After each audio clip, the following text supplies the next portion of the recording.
Mipatinaw ang Cebu City Police Office nga walay pagpangidnap nga nahitabo sa dakbayan sa Sugbo. Kini gikumpirma ni Police Lieutenant Colonel Maria Teresa Makatangay, CCPO Deputy City for Operations. Kini taliwa sa nag-viral sa social media nga insidente sa usa ka babaye nga gikatahong gidagit nga atong Pebrero 9 sa Barangay Guadalupe. Nagkanayon si Makatangay nga usa kini ka aksidente nga resulta lamang sa obsession o grabing selos sa suspect. Ania. So it was a case of illegal detention, slight illegal detention to be specific, and that is the case that we'll be filing against the suspect, which is now under the custody of the PNP. Ang suspektsado nga si alias Andoy, kauban na sad sa trabaho sa biktima.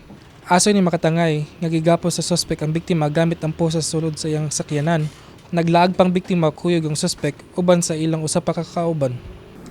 Base sa account sa mga victim, they were daw in a coffee shop na at the same time nagduwa sila og board game, no, ani nga suspetsado together with a friend.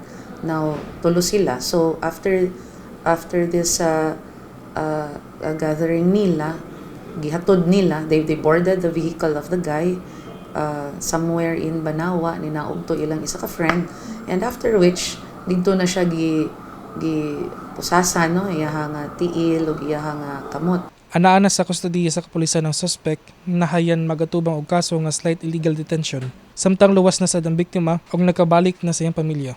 Mipahinamdom ang PNP apil na sad si Cebu City Mayor Raymond Alvin Garcia sa publiko nga dili ang pataka og mapakatap og dili kumpirmado ang impormasyon. And that's why I would like to atong giawang atong mga kaigsunan nga labi na sa social media nga nga dili lang ta magpataka og post nga it's kidnapping right away, etc.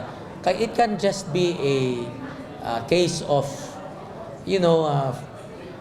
abduction between two friends or two barkadas or whatever it is, not necessarily kidnapping. Kaya kidnapping, lahi naman ko, it has a very negative connotation. Kini si Quidol, BiPSU Comm Intern, alang sa May TV Cebu.